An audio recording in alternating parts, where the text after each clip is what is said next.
The X-Men cartoon from the 90s. It kicked ass. The characters were cool, the stories were well written, the voice acting was good, and the animation was well done too. I'm so glad this is where it all started and this is how we can remember it. But wait, there was one before this? Actually, multiple if you consider their guest appearances in Spider-Man and His Amazing Friends. Yes, Pryde of the X-Men was a one-time deal, aired as part of the Marvel Action Universe in 1989, and was actually used as the basis for the X-Men arcade game that was released shortly after. And that game kicked ass. So let's check this son of a bitch out. The way that probably 90-some% of the world has a copy of this anymore is via the VHS tape that was released sometime in the early 90s, so that's the version I'm viewing. Before the cartoon starts out, we're graced by a special message by Spider-Man. He looks like Spider-Man, the suit isn't that cheesy, the voice is okay, but what is he talking about? Registering to vote. When you're young, this is all that you hear.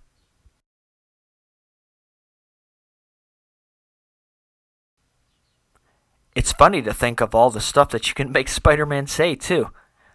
Hey kids, it's the amazing abstinent Spider-Man here. Remember, if you're gonna bag her, sheath your dagger. Okay, sorry for that. The theme song to the cartoon hits us first, and it's pretty straightforward. X-Men, X-Men, it's the day, X-Men, X-Men, coming your way. Magneto's hordes are on the way to pillage, burn, and plunder. But there's one team that will not yield, the team that strikes like thunder. X-Men, X-Men, it's the day, X-Men, X-Men, coming your way. We're then greeted by Stan Lee himself.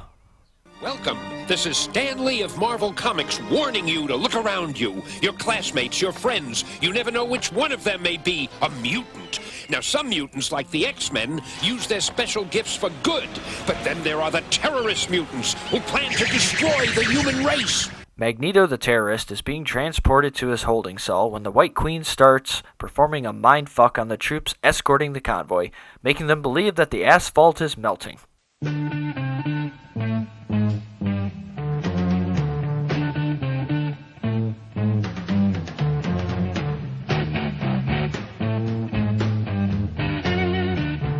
Magneto is freed and easily escapes. Kitty Pryde is dropped off at the X Mansion and introduced to Professor X. Or at least his telepathic thoughts. Why he couldn't actually just come to the door is beyond me, besides he wanted to show off. Yeah, come to daddy. Kitty is introduced to the rest of the team via a Danger Room sequence showcasing their skills. And all the classic late 80s characters are there. Even... Wait, Kids! Wait, did Wolverine just say teat? Oh my god. They ruined the most popular member of the X-Men already. Look at this clip in particular. Wait, she's not joining the X-Men, is she? She's just a kid. Let's break this down. 1. Wolvie is not Australian, nor has he ever even talked like that. 2. He doesn't need to sharpen his claws. They're made of adamantium, which is the strongest substance on Earth, therefore would not need resharpening. Then we follow it all off with this clip. Wolverine! Can't you see the girl is scared? Don't you remember what it was like when you first discovered you were a mutant? No, he doesn't. That was one of the driving factors about Wolverine back in the 80s, is his memory being wiped and a giant part of his past being a huge mystery even to him. Well, Pryde of the X-Men, I commend you. You managed to take a character like Wolverine, then totally fuck him up as soon as he appears on camera. You really wasted no time at all. Just then, the X alarm sounds that trouble is afoot. The X-Men all run to the Blackbird and fly off to respond. It all appears to be a decoy, however, because Magneto and Juggernaut wait outside of the mansion and promptly start thrashing it to bits. Professor X, like a true upstanding man who has a full control of his mutant powers, gives what Magneto is after to Kitty and tells her to run for her life. Meanwhile, the rest of the X-team arrives at the deep space hideout to save the hostages. And Till I get my claws on him, he'll be talking out the other side. Stop it, really. Anyhow, an extremely short battle takes place, and the Blob and Pyro just simply fucking disappear. Then we hear the General from earlier, who is obviously voiced by Jim Ross from the WWF. Those mutants are in there! Cover all the exits! It's gonna be a slobber knocker! The thing that really gets me here is they were in fucking outer space. You mean to tell me that the US government went so far as to blast off into space to chase down the X-Men?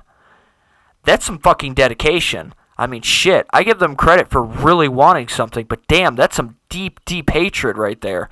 And if they hate mutants so much, then why would something like, Xavier's School for Gifted Youngsters, which obviously specializes in mutants, be allowed to stand and not be bulldozed to the ground? Obviously, Magneto had the right idea, however, and the team arrives back at headquarters to find the place destroyed. And after rescuing Professor X, he uses his mutant powers to find out that Magneto is using Cerebro's power source to draw the Scorpio comet towards Earth. They all fly off into space to do final battle and stop off at a parking garage in space. I couldn't make this up if I tried. All except for Wolverine, I guess, who stopped at the Space Outback Steakhouse. While in battle, Kitty strikes Magneto, knocking him back onto the ground, and his blast destroys one of the cables attached to Cerebro's power source. This brings the comet closer, and somehow now it solidifies that the comet will in fact reach Earth, and the team can do nothing about it. Who the fuck wrote this? Really? If you own an electronic device and you snip off the plug that provides it power, it doesn't stay on infinitely. Well, Nightcrawler responds and uses his own body to complete the circuit. What follows is my favorite part of this whole damn shit heap. Nightcrawler, listen to me. I'll keep the Blackbird on your view screen. Your timing must be flawless. You'll have to teleport just before the comet hits. Do you understand? Of course, Professor. Now, Nightcrawler, now! You've waited too long! Still funny after all these years. Nightcrawler teleports out of the base and ends up in the coldness of space. Earth's gravity then promptly grabs him and draws him near, burning up his spacesuit and forcing the team to react quick. Just not quickly enough. But no. We can't have blatant death in our 80s tunes now. Of course, he's still alive. He merely just teleported from the ship. Which I don't quite understand why, but he's okay. Kitty and Nightcrawler share a tender moment and... Will you fucking stop? Like, really, dude. So all in all, Pryde of the X-Men really is like the Pabst Blue Ribbon of Marvel products. You know it's going to be cheap, you buy it for the sake of eventual gratification, but it all just tastes like shit, and the more you do it, you literally feel your brain cells dying. The ends do not justify the means, and you just end up feeling unfulfilled. Thank you, Pryde of the X-Men, for being the blue balls of anything X-Men related.